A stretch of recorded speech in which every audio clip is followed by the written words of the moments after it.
Itatanong ko lang kasi sinusundan ko rin yung kwento ninyo na kahapon sabi ninyo na 100% certain na si VP Sara contracted someone over the alleged plan to kill the president as well as two others. Tapos ito naman, corroborative naman ito nung sinabi ninyo nung 29 April yata sa House of Representatives na sinabi rin ninyo meron na kaming leads at mukhang talaga yun ang findings. Kaya may grave threat at inciting. Tama ba na sinabi po ninyo to? Tama po, meron pong report po.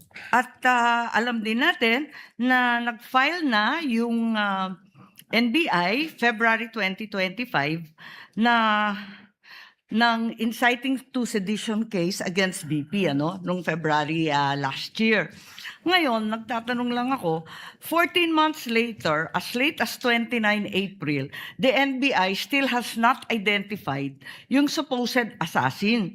Does it mean na at that time na nagpila sila ng kaso ng inciting noong Pebrero na nakaraang taon, the NBI wasn't even sure if there was an actual assassin?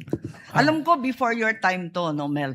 Pero tinatanong ko lang, how can the NBI be sure there was really a contract if they can't even identify the said assassin? Respectfully po, Your Honor, magkaiba po kasi ang elemento nung yung pong kaso ng grave threat saka inciting based on the investigation report at based po sa findings ng NBI noon, nakumpleto na po yung elemento ng grave threats saka ng inciting to sedition. Hindi naman po kailangang mahanap kung sino po yung kinausap na assassin. That is not an element for the filing of a complaint. So ang sinasabi po ninyo, tama yung pagka-file, pero hindi kompleto yung mga findings dun sa affidavit of investigation dahil yan din ang sinabi ni NBI agent Attorney Longtok na nandito siya at pinahiwatig niya na siya ay lead investigator pero wala siyang personal knowledge of whether there was an actual assassin. So, why is it that 14 months after filing of the cases, the assassin is yet to be named? At ngayon, humihingi pa kayo ng 3 hanggang 6 na buwan para tuklasin kung sino nga yun. Ganito nga po, yung pong grave threat at inciting to sedition, nandun na po sa DOJ yan. That is the subject of a resolution na dapat gawin ng DOJ. Magkaiba po yan, hiwalay po natin. Ito pong ating investigation dito is an investigation because of the continuing active and serious threat to the President amounting to the effect na yung national security is only being compromised. Pero So hindi doon po po natin yan. tinitingnan. Hindi po yan ang sinabi ninyo Kasi ang sinabi ninyo doon sa House of Representatives, sa Justice Committee, maliwanag sa amin nyo na meron kaming leads at mukhang ito na talaga ang findings. Kaya nga po nag-file ng kaso ng grave threat at inciting to sedition. Sabi ninyo, yan ang dahilan. That was your statement. Because if you stand by these words na may finding na talaga, at yun ang dahilan kaya nagpila noong February, as early as February, the date that the NBI filed, the NBI already had findings that VP Sara spoke with an assassin. How come kayo ngayon, sinasabi ninyo na wala naman nung panahon na yon? Ganon din ang sinabi ni Attorney Lotok. So, hindi ko maintindihan ngayon, talaga bang may assassin na na-identify nung Pebrero o wala?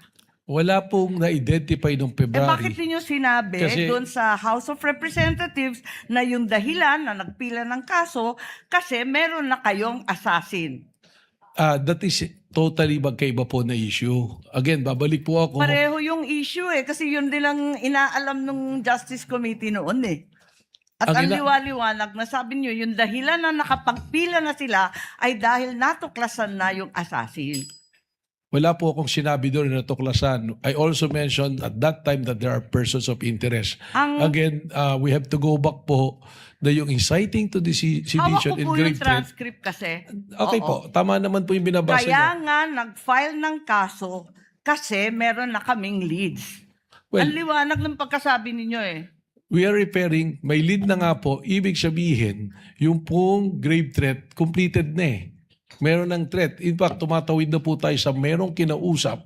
And we are already talking about na doon sa admission ni mismo ni Vice President Sara na meron siyang kinausap na papatay at pumayag yung papatay. Parang napakaliwanag nung sinabi niyo noon at mas malabo di hamak ngayon. Ngayon, bakit kinailangan pa mag-issue ng AO11 kung talaga namang continuing investigation? Dahil ba ito sa April 12 yung sinasabi niyong Rage Coalition? Kasama po yan, paulit-ulit ko pong sinasabi na there is a 5 points na tinignan po natin na ginagamit po ng isang social Yes, we're service. aware of that. The sexual, economic, etc. Alam naman natin yon kasi yan din ang gamit ng US, di ba? Tama po. Kaya po, merong ongoing investigation. Sinabi ko na yung threat is serious, continuing, and active, na ito po ay tumatawid na rin to the level of national security. Kung talagang may pattern of violence, doon sa Rage Coalition launching, andun ba si VP Sara? Wala po. Ganun pala eh. As a matter of fact, she wasn't even there. Siya ba nagsalita? Siya ba nagsabi nun? Si Mayor Basti po. Are you implying na may conspiracy kay VP Sara at Mayor Baste to have the president killed? Yan po yung aming tinitingnan. Kanina po, tanong ni Senator Ping Lacson, tinitingnan po natin kung mayroong sabwatan po na nangyayari.